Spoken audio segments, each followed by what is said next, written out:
many of us have questioned the authority of God when things get tough? Like we might have heard that God could do something, but we're questioning the authority of God. Has anybody ever questioned the authority of God to do something in your life? If you have, raise your hand. If you're honest, you'd probably raise your hand. If not, I want to introduce you, get to know God today. Because you don't know him, because you haven't questioned. He says to him, Jesus responds, if you can believe, this is the key and this is the level up, all things are possible to him who believes. So I spent some time studying this phrase, all things are possible. You know what my conclusion was? All things means all things, right? I literally spent some serious time making sure that when the word all things was used, he didn't mean some things. I need you guys to hear me right now. Because a lot of times we think God can only do the things that we've seen him do. He says here, all things are possible if you can believe. So after several hours of study, all things still means what? All things. It doesn't mean some things. It doesn't mean just a few things. It means all things. Like whatever you need God to do in your life, he is able to do if you can believe. The problem is not what he can do, like the Father asked him, if you can do something. No, the problem is not if he can do, the problem is can you believe? He says he'll do all things for those who believe. Again, I don't know what your struggle is. I don't know if you're broken or if you're separated or if you're isolated or if you're lonely or if you're depressed or whatever the case may be. But if you need to get out of that place and the space that you are in, if you can believe, all still means all things. Amen? This is the level up, guys. Okay? This is seeing without seeing. The father of the child, he cried out and he said it with tears. So you know he was in a place of desperation. When Jesus asked him, how long has the kid been this way? Since his birth. So which means that it doesn't matter how long you've been going through the struggle you've been going through. Whether you got the news this year or you've known for it for a long time or you've been dealing with it for a long time. God can still move in it now. Just because he hasn't yet, here comes the level up. If you can what? Believe. But then we find a very real thing that I think we can all relate to. Jesus says, for all things are possible if you can just believe. The guy says, I believe. And then he says, but help me in my unbelief. And if you read that, it almost sounds kind of contradictory. He said, I just said I believe, but I'm also telling you to help me because I don't believe.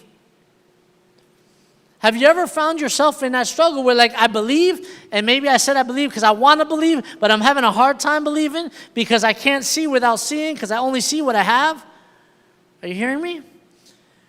He says, I believe, but help me in my unbelief. Guys, the struggle is real between our natural condition and our desired position. Let me say that differently.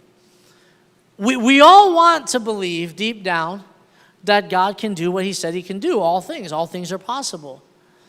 But the reality is that's our desired position.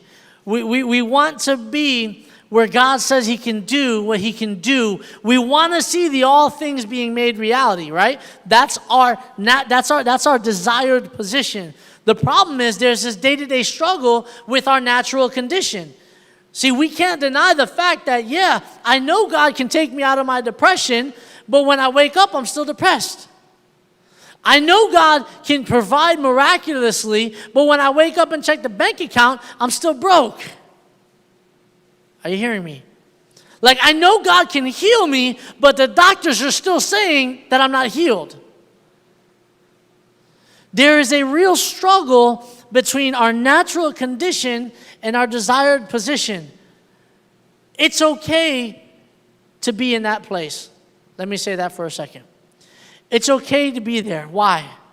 Because God will help you in your belief. That's why he cried out for it. See, God, the key here is that, guys, God will respond to your authentic, real cry out.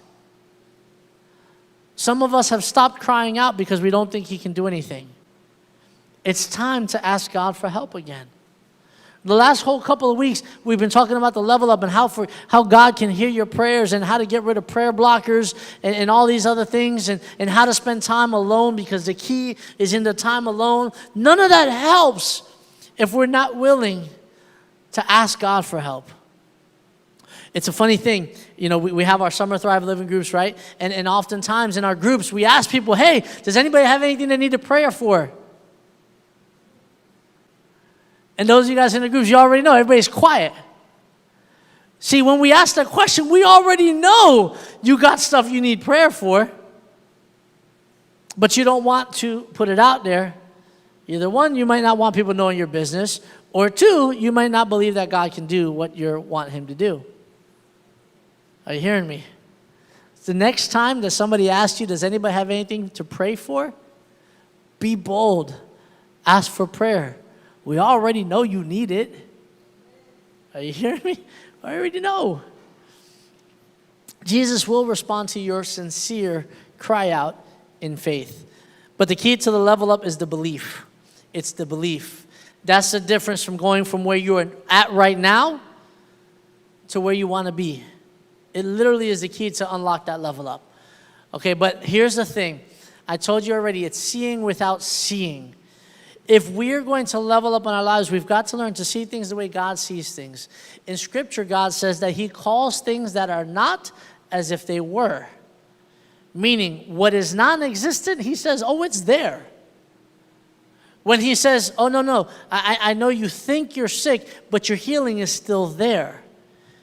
It's a struggle between a natural condition and the desired position. All right? But let me give you some scriptures as to how God is when it comes to the things not seen. Because faith for the level up requires that we believe that God is the God of the seen and the unseen. Hebrews 11:3.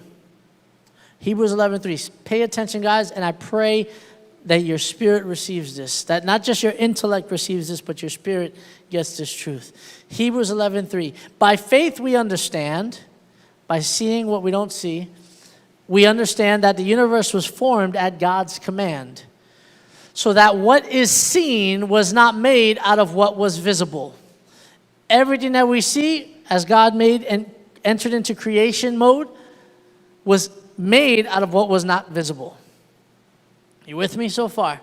Everything that was seen comes from a place that God created out of what was not visible. Colossians 1:16. For in him all things were created, things in heaven and on earth, both visible and invisible, whether thrones or powers or rulers or authorities, all things have been created through him and for him. All things were created, things in heaven and earth, whether what? Visible or invisible. Guys, we have to understand that yeah, we're living in the visible world, but the visible world is not the only world. There is a very invisible reality that we need to be aware of. I know some people, I might lose you in this, but we've got to understand that God is both the God of the visible and the invisible, the seen and the unseen. Everything that is at one point was not seen. Look to the person next to you. That person is today, but at one point, their mama and their daddy were not thinking about him.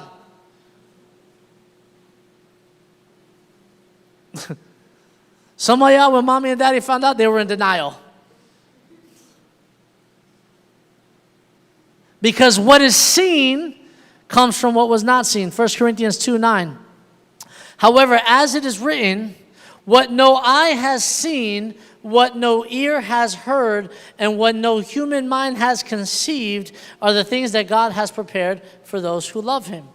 Once again, we see this dynamic that what you haven't seen, that what you haven't heard, that what has not entered your natural reality, your physical reality, what hasn't hit your bank account, what hasn't hit your doctor's diagnosis, what hasn't hit your emotional stability, what hasn't hit your marital situation, what is non-existent today, it does exist and God has it in store for you. Did I lose you? Let me read it again. One of my favorite verses. What no eye has seen, nor ear has heard, is all the things that God has prepared for those who love him. How many of you guys are asking something from God today? One thing, two things, a bunch of things. How many of you guys have a need from God today? I want you to hear this again. And Miguel, help me on the back. I want you to hear this again.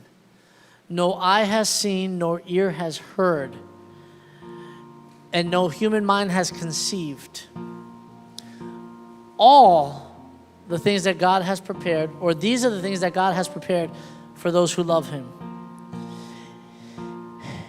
It is so important for us to understand that the thing that we are praying for, the thing that we do not yet see, exists in the unseen. Why? Because we don't see it yet.